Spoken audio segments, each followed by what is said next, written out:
In today's video, we're diving into the upcoming pattern where we do have some pretty major storms across the continental United States.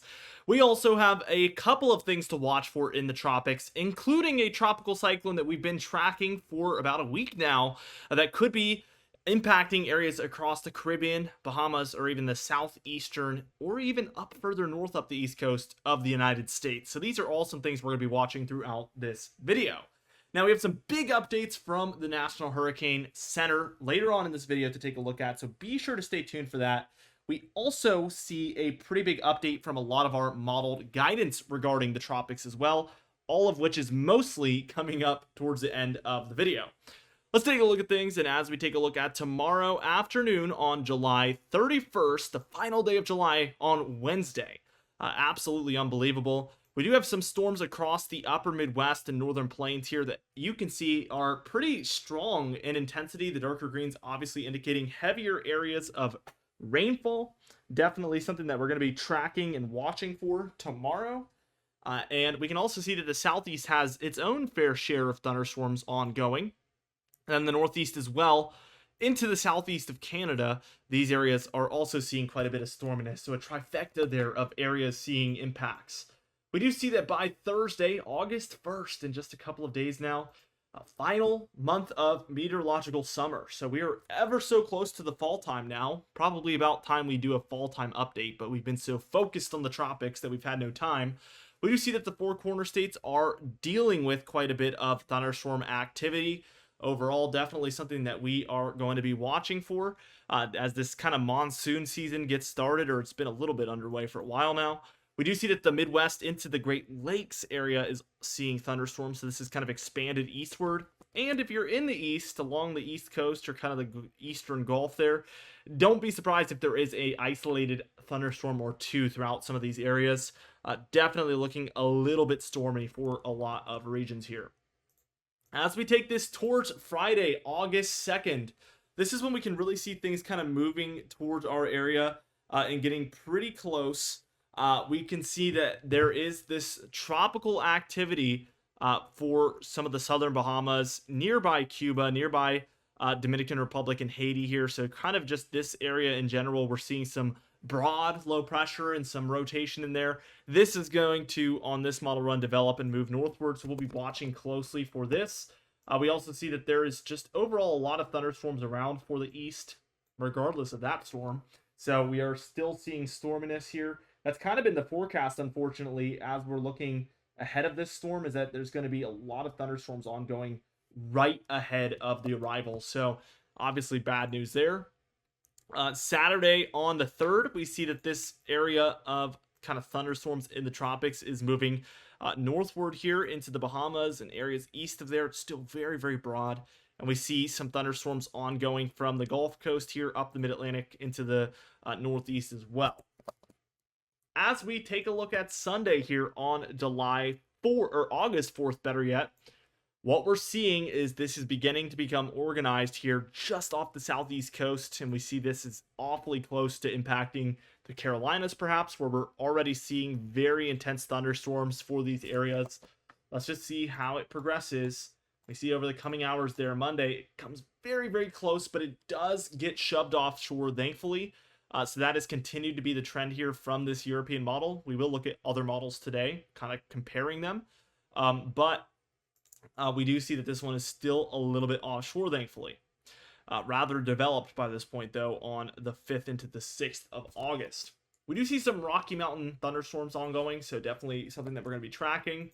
Let's take this towards Tuesday afternoon, and we see this storm is pretty rapidly intensifying. I think it's down 18 millibars in 24 hours or less there. So very, very intense here, offshore of the southeast and mid-Atlantic, but still offshore, thankfully. The northern plains, kind of Midwest and Great Lakes area is seeing some thunderstorms by Tuesday the 6th as well.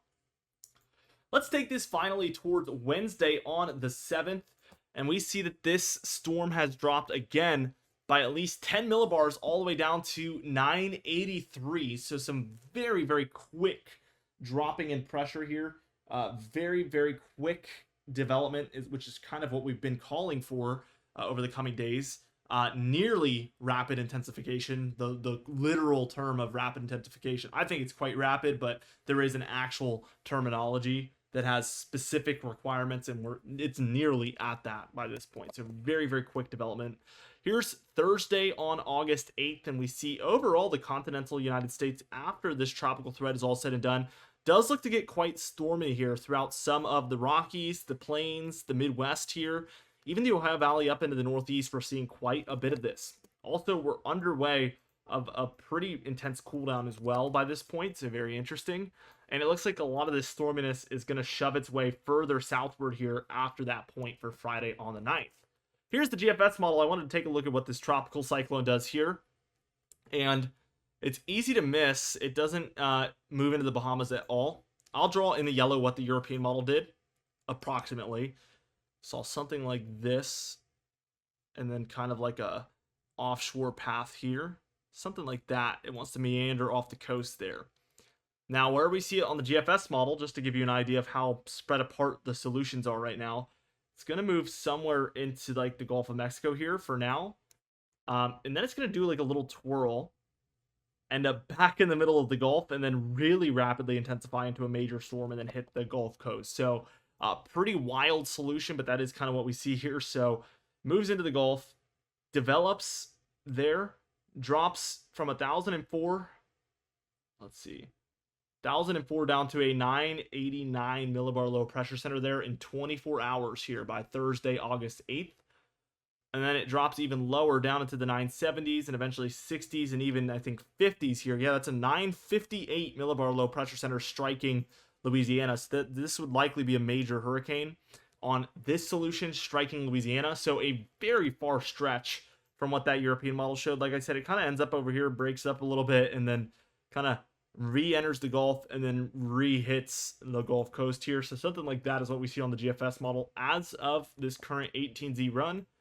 The European model basically doesn't overlap with the GFS at all. It's constantly north of it, and this is what we see. So that is leaving a wide variety of options, as you can probably tell from these models. These two. This is just two different models, at least. Let's take a look at the total precipitation from our European model. And what we see is a plethora, a pretty large amount here expected from the Plains, Midwest, Great Lakes, Mid-Atlantic, and Northeast now. And some of the northern southeast there, like the Carolinas, especially North Carolina. I shouldn't say the Carolinas. I'd say North Carolina, Tennessee, northward there in the east is seeing a pretty healthy amount of precipitation now. So we were expecting kind of below normal amounts. And now on the back end of things, we are seeing kind of an uptick in intensity. So definitely be on the lookout for that. That's going to be something to watch very, very closely for. Now, as we take a look at the actual precipitation anomalies, this is from 2 days ago. I wanted to kind of compare here. We were expecting, again, below average precipitation throughout most of these areas. And the main area I want you to watch is this pocket here, where we see average to below average precipitation for a lot of these pockets. So I'll circle in where to look for right there. Actually, it kind of stretches northward there. Watch the whole east here like this. And now I'm going to switch to today's run. And look at that difference. Now we're expecting far above average precipitation for the entire kind of North Carolina northward area for the East Coast here, especially in the Mid-Atlantic here, where the blues are indicating 2 to 5 inches above average over just the next 15 days. So a very, very large difference compared to what's typical. That's going to be a major implication there, obviously, especially if there's some tropical activity on the way. You don't want the ground already flooded and saturated, but this is looking like it will be. So very unfortunate stuff there. We've already had a ton of precipitation. More is on the way. Now, here's your European AI model. We see this cooldown coming in. Still expected around that 6th, 7th, 8th to be moving in. Fully here by like the 11th, 12th, 13th here, and this is the 14th. We do see cooler temperatures overall on the way for a lot of the east, which is going to be very relieving from a lot of this heat that we've had. Now, here is your European AI model. Again, kind of watching our tropical system. It does move along with what your European model is showing. We see it over the Bahamas here by the 3rd. I want to take us actually to the Caribbean here. Or maybe we'll even do this view. Yeah, we should be able to see it. So there we go. It kind of develops offshore Florida here, a little more than what I would say your European model does. It does a little loop there. Look at that. moves straight offshore and then does a loop, which is quite common. I want to mention that's not that wacky of a thing. We do see this quite a bit. And then it gets dangerously close to the Carolina coast. There is a 981 millibar low pressure center, which is kind of a strong storm, definitely verging on hurricane status at least. But it does end up sparing the kind of eastern North Carolina areas for the most part, maybe seeing some of the outer bands here before moving offshore. I will say that it is kind of scary to see these models flirting with the idea of a little bit of a loop in the path. If that becomes a trend, that's going to open up a lot more possibilities, unfortunately, for some sort of eastern strike. So we'll be kind of tracking that closely. I do want to look at the European ensemble models. Let's see. Got to look at the oceanic. These are our probabilities. For some reason, I didn't have it pulled up. So well, I should look at this view because I think this is going to give us a good idea. No, it's not. Let me just do this. I don't know why I'm trying to get jiggy with it. As we look at the tropical depression probabilities here, we do see that we have upgraded all the way up to a 80 to 90% chance of development here from this European ensemble model for areas from the Bahamas northward, again, dangerously close to the eastern North Carolina coast. So definitely something to watch very, very closely. Some members likely show it coming on shore is what's kind of being indicated to me. Some show it very far offshore. Something between there is what we're seeing a lot of. Keep in mind there is some southern Caribbean development in this model run as well that this is indicating, and another potential cyclone coming off of Africa that we need to watch, which will be our next threat. So now that we've kind of reached very close to August now, I don't think we're going to stop talking about the tropics until like October for the most part. There will be some fall and winter videos in there, but on our everyday videos, I think that the tropics are going to be a big time discussion here. Let's take a look at the tropical storm probabilities, and we've jumped all the way up to a 60 to 70% chance of tropical storm impacts very close to the Outer Banks of North Carolina there. So once again, quite concerning. And on the hurricane probabilities, we still only have a 10 to 20% chance, thankfully. So we will keep you guys up to date with any developments on this as well. Here is the National Hurricane Center's 7-day graphical tropical weather outlook. And as you can see, let me refresh this actually to make sure we don't have any updates. And we do, so I'm glad I did that. And this is interesting because you might have noticed that they kind of added a area to the west of Florida there where they're looking at some possibility. They're seeming to flirt with kind of like two separate possibilities here.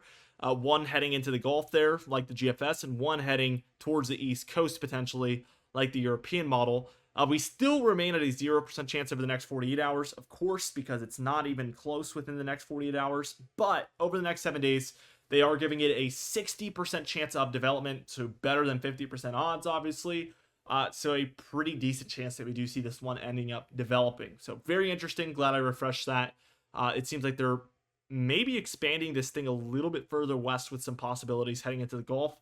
Going to be interesting to track as we have two separate tracks here. Another thing to look forward to over the coming days is we will start to get spaghetti model guidance available to us probably tomorrow or the next day for this system. And that's when we're really, really going to be able to hone in on what a majority of many different models are calling for, and also intensity guidance. So that's going to be an interesting portion of tracking this storm as well.